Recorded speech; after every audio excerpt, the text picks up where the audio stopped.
Anda menyaksikan Kompas Bisnis bersama saya Breman Atenaya, saudara. Untuk mendorong daya beli masyarakat dan pertumbuhan ekonomi, pemerintah meluncurkan paket stimulus ekonomi selama 2 bulan, yakni stimulus untuk musim libur Juni dan juga Juli 2025. Keputusan peluncuran paket stimulus ekonomi diputuskan dalam rapat terbatas yang dipimpin oleh Presiden Prabowo Subianto di Istana Merdeka Jakarta pada Senin 6 Juni 2025. Pertanyaannya, berapa lama stimulus ini akan mendongkrak daya beli?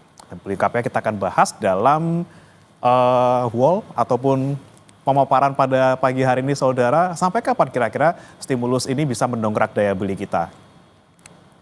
Nah, untuk stimulus yang digelontorkan oleh pemerintah untuk Juni sampai dengan Juli 2025, total ada 24,44 triliun rupiah. Ini untuk 2 bulan ya, di Juni dan juga Juli 2025. Nah, pemerintah memastikan penyaluran paket stimulus ekonomi triwulan 2 tahun 2025 tetap berjalan sesuai dengan rencana, meskipun ada gejolak geopolitik global yang memanas. Kemudian saudara, dari total anggaran 24,44 triliun rupiah, itu 23,59 triliun rupiahnya berasal dari APBN. Kemudian baru 850 miliar sisanya ini berasal dari non-APBN. Menteri Keuangan Sri Mulyani bilang bahwa stimulus dan berbagai percepatan program pemerintah dikeluarkan untuk menjaga pertumbuhan ekonomi agar tetap bisa mendekati 5%. Ini kata Menkeu Sri Mulyani. Harapkan pada kuartal kedua, maka pertumbuhan ekonomi tetap bisa dijaga mendekati 5% dari yang tadinya diperkirakan akan melemah akibat kondisi global. Dengan pertumbuhan yang kita tetap jaga, maka kemiskinan dan pengangguran terbuka juga diharapkan bisa turun lebih cepat. Kemudian apa saja nih paket stimulus yang digelontorkan pemerintah sepanjang bulan Juni dan Juli, saudara? Ada 5. Sebelumnya ada 6 yang kita tahu di bulan Mei, tapi kemudian direvisi, tidak jadi. Yang satu itu yang nggak jadi itu adalah soal diskon tarif listrik, yang kemudian kata Bu Sri Mulyani itu karena penganggarannya lama. Nah, kita lihat dulu. Di pertama ada diskon tarif tol 20%, ini memang yang dikelola oleh Badan Usaha Jalan Tol atau BUJT. Diskon tarif tol ini ditargetkan dinikmati oleh 110 juta pengendara. Kemudian yang kedua, saudara, masih soal transportasi, tapi ini untuk transportasi umum. Yang pertama ada diskon tiket kereta sebesar 30%. Nah, ini total untuk diskon transportasi ini sebesar 940 miliar rupiah, saudara. Nah, selain ada diskon kereta 30%, kemudian juga ada harga tiket pesawat yang diturunkan. Ini dengan PPN menjadi DTP 6% yang ditanggung oleh pemerintah. Nah, kemudian selain dari kereta, kemudian udara, ada juga tiket angkutan laut yang didiskon sebesar 50%. Nah, kemudian saudara, selain dari transportasi ada juga paket stimulus lainnya yang digelontorkan pemerintah di bulan Juni sampai dengan Juli. Itu adalah bantuan subsidi upah atau BSU sebesar Rp300.000 per bulan. Atau dengan kata lain, setiap penerima akan mendapatkan Rp600.000. 300 di bulan Juni, 300 di bulan Juli. Kemudian saudara, ada juga di sini di nomor 3 ini, saudara, di subsidi upah ini itu disiapkan untuk pekerja dengan gaji di bawah 3,5 juta rupiah atau di bawah upah minimum provinsi. Jadi kalau misalnya gaji Anda di atas 3,5 juta, berarti jangan ngarep Anda dapat bantuan subsidi upah ini, saudara. Dan tentunya akan diberikan ini kepada 17,3 juta pekerja atau buruh. Kemudian juga akan diberikan kepada 288 guru honorer di lingkungan Kementerian Pendidikan Dasar dan Menengah. Kemudian juga akan digelontorkan kepada 277.000 guru honorer di bawah naungan Kementerian Agama. Kita masuk ke poin keempat, saudara, ini adalah perpanjangan diskon iuran JKK. Nah, ini adalah dimaksud jaminan kehilangan kerja, itu diskonnya sebesar 50%, saudara, yang akan diberikan untuk 2,7 juta pekerja sektor padat karya. Nah, diskon ini dialokasikan melalui anggaran non-APBN. Lalu yang kelima, saudara, ada penambahan bantuan sosial bagi kelompok yang paling rentan dan juga miskin. Nah, penambahan dana senilai Rp200.000 per bulan ini diberikan kepada 18,3 juta keluarga. Selain itu ada juga bantuan beras 10 kg per bulan selama bulan Juni dan juga bulan Juli. Untuk total anggaran yang disiapkan untuk bansos ini saudara mencapai 11,393 triliun rupiah. Kemudian kita simak pernyataan dari Direktur Jenderal Strategi Ekonomi dan juga Fiskal Kementerian Keuangan Febrio Kacaribu yang bilang bahwa perlinsos tambahan seperti BSU dan juga penebalan bansos ini bersifat sementara. Febrio menekankan kedua program ini hanya akan diberikan pada Juni dan juga Juli 2025. Nah, saudara, paket stimulus ekonomi dikeluarkan. Lalu bagaimana dampaknya ke industri? Sekretaris Jenderal Perlindungan Hotel dan juga Restoran Indonesia, Maulana Yusran bilang ada peningkatan okupansi pada industri akomodasi saat libur panjang atau bertepatan dengan penyaluran stimulus ekonomi. Meskipun masih di bawah tahun lalu, stimulus ini jadi angin segar bagi industri akomodasi yang sedang tertekan. Sekolah yang sudah dimulai sejak hari Senin tanggal 30 Juni 2025 sudah memperlihatkan adanya peningkatan okupansi pada industri akomodasi. Nah, pada saat libur long weekend ini juga terjadi peningkatan yang cukup signifikan, walaupun jika diambil rata-ratanya dibandingkan tahun lalu untuk okupansi libur sekolah sepertinya tidak terlihat cukup baik ya. Kami berharap peningkatan okupansi itu bisa terjadi walaupun tidak terlalu signifikan peningkatannya, namun bisa dapat dinikmati atau menjadi penopang bagi industri akomodasi yang saat ini memang sedang mengalami tekanan cukup dalam. Saudara, saat stimulus ekonomi mulai diberlakukan bertepatan dengan libur panjang akhir pekan, kepadatan penumpang terjadi di beberapa stasiun di Surabaya, Jawa Timur. Manajer Humas PT KAI Daob 8 Surabaya, Lukman Arif bilang, secara kumulatif di libur panjang mulai hari Kamis hingga hari Minggu kemarin, Daob 8 melayani 191.171 penumpang.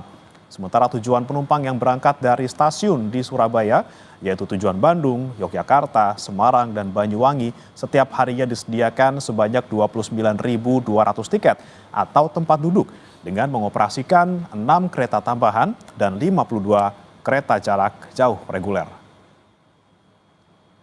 Sebanyak 46.342 penumpang menggunakan moda kereta api di Daob 8 Surabaya pada hari Minggu 29 Juni 2025. Dari jumlah tersebut sebanyak 22.102 penumpang yang berangkat, sedangkan penumpang yang datang di stasiun wilayah Daob 8 Surabaya sebanyak 24.240 penumpang. Usai jeda, saudara, Kompas Bisnis akan mengulas efektivitas stimulus yang digelontorkan pemerintah untuk mendorong daya. Kembali bersama kami di Kompas Bisnis, saudara. Bertepatan dengan musim liburan, pemerintah menyalurkan paket stimulus ekonomi untuk menggerakkan ekonomi. Sampai kapan kemudian dampak stimulus ini akan bertahan? Sudah bergabung bersama kami Kepala Ekonom Bank Permata, Joshua Pardede. Selamat pagi, Pak Joshua. Ya, Pak Joshua, bisa dengar suara kami, Pak?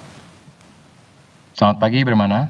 Baik, selamat pagi Pak Joshua. Pak Joshua, ini ngomongin soal paket stimulus ekonomi di bulan Juni dan juga Juli. Sebenarnya seberapa efektif nggak sih Pak? Ini kan pas banget ketika berlangsungnya musim liburan.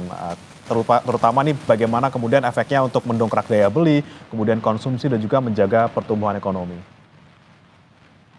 Ya, kembali lagi. Kalau tadi kita lihat dari sisi jumlah stimulus nominalnya ya 24,44 triliun, itu kurang lebih sekitar 0,1% dari PDB kita.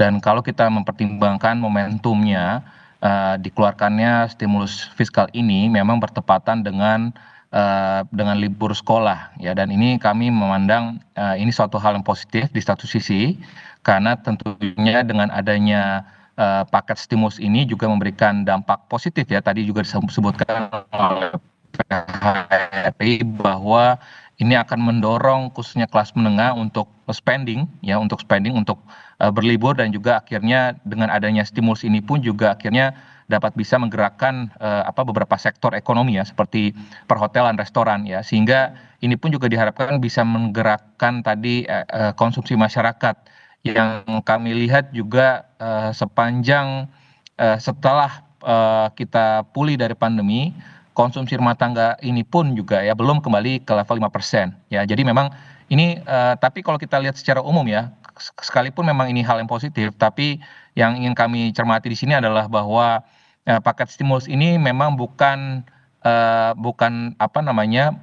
solusi permanen ya. Ini kalau kita ibaratkan obat obat penurun panas ataupun paracetamol ini bersifat sementara. Jadi memang kita memerlukan kebijakan yang lebih struktural, lebih jangka panjang yang bisa mendorong tadi daya beli masyarakat yang kita tahu bersama bahwa dalam 5 tahun terakhir ini dari 2019 2024 jumlah kelas menengah menurun, jumlah masyarakat rentan meningkat dan tentunya kita melihat bahwa dampak stimulus ini positif dalam jangka pendek, tapi kita juga perlu melihat lagi bagaimana dampaknya bagi perekonomian kita, khususnya konsumsi rumah tangga ini dalam jangka menengah panjang. Oke, tadi kata Anda ini kan hanya efeknya pendek gitu ya Pak ya. Seberapa lama sebenarnya akan bertahan untuk stimulus 5 paket ini dan kemudian seberapa besar kontribusinya ke pertumbuhan kita Pak? Ya, kalau kita lihat di sini memang kami positif ya, misalkan terkait dengan bansos 11,93 triliun ini kan juga untuk termasuk juga bantuan uang tunai dan juga bantuan beras ya. Lalu juga tadi disebutkan juga bantuan subsidi upah ya, ini sekitar 10,72 triliun untuk masyarakat ataupun pekerja berpenghasilan rendah di bawah 3,5 juta. Dan kalau kita melihat stimulus ini tadi juga disampaikan juga bahwa diskon transportasi ini kan juga bertepatan dengan libur sekolah Juni-Juli. Jadi kami memandang bahwa dampaknya ini kemungkinan mungkin beberapa bulan saja ya dampaknya akan terasa ya. Khususnya lagi kita berharap bahwa ini dapat bisa mendorong pertumbuhan ekonomi di akhir kuartal kedua dan juga awal kuartal ketiga.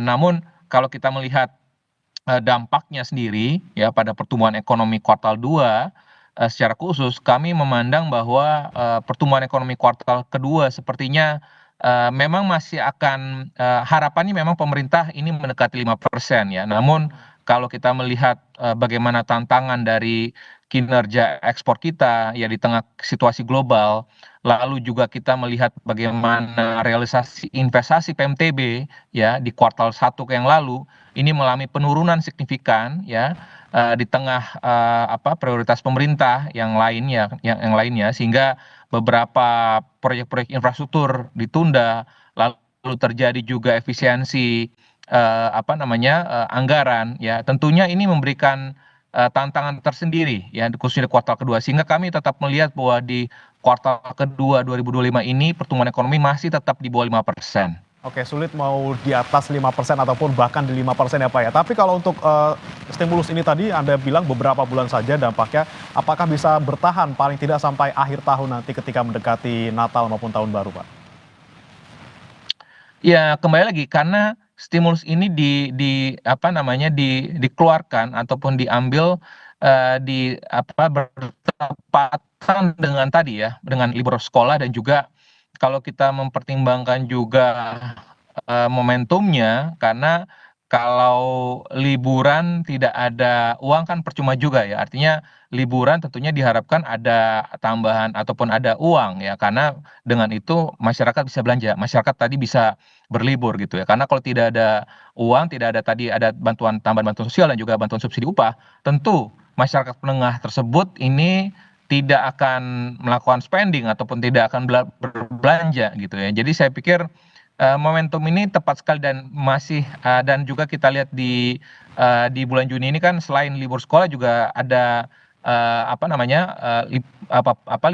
libur nasional juga ya, sehingga diharapkan ini dapat bisa menggerakkan tadi beberapa sektor-sektor ekonomi yang di kuartal 1 yang lalu pun juga kita lihat sektor seperti hotel dan restoran ini pun juga melemah ya, dampak dari kebijakan realokasi anggaran pemerintah atau bahasanya efisiensi anggaran pemerintah pusat, sehingga dampaknya tentunya kita berharap bahwa dengan adanya kebijakan paket stimulus ini dapat bisa menggerakkan perekonomian di jangka pendek, meskipun kami berharap sekali lagi pemerintah menyiapkan paket-paket kebijakan yang lebih struktural, ya, namun bisa berdampak jangka pendek juga. Oke, kira-kira kalau misalnya menurut Anda paket kebijakan yang lebih struktural dibandingkan kita hanya memberikan untuk jangka pendek saja, apa saja yang kira-kira harus diambil pemerintah, Pak? Ya, saya pikir beberapa, kalau menurut pandangan kami ada beberapa, ya, misalkan cash transfer yang berbasis produktivitas, ya, artinya kalau kita lihat bantuan tunai yang juga diikat pada partisipasi pelatihan keterampilan, ya, atau pelatihan kerja. Artinya penerimaan manfaat ini diberikan insentif tambahan jika mengikuti pelatihan gitu ya, sehingga tadi misalkan yang tadi para pekerja yang kemarin di PHK misalkan, ya, diberikan insentif sehingga mereka dapat bisa meningkatkan skillnya. Lalu juga misalkan insentif perumahan, ya, ini juga kami pikir ini juga bisa berdampak positif, ya, khususnya untuk masyarakat berpenghasilan rendah. Lalu juga berkaitan juga dengan diskon listrik, ya. Sebenarnya ini kami juga melihat bahwa dampak diskon listrik ini dampaknya lebih menyeluruh, ya. Artinya seluruh Batal lapisan ya, Pak, ya? masyarakat, khususnya masyarakat rendah, masyarakat berpenghasilan rendah ini tentunya akan bisa mengangkat konsumsi di masyarakat golongan tersebut gitu ya. Sehingga karena dibatalkan inilah sebenarnya sangat disayangkan, ya, meskipun kami memandang bahwa ini juga diharapkan bisa memberikan dampak positif. Lalu di samping itu juga misalkan perluasan dari PPNDTP, ya. Ini juga kami melihat bahwa insentif ini memang difokuskan pada barang-barang esensial, ya, dan juga semi esensial, misalkan produk-produk lokal UMKM,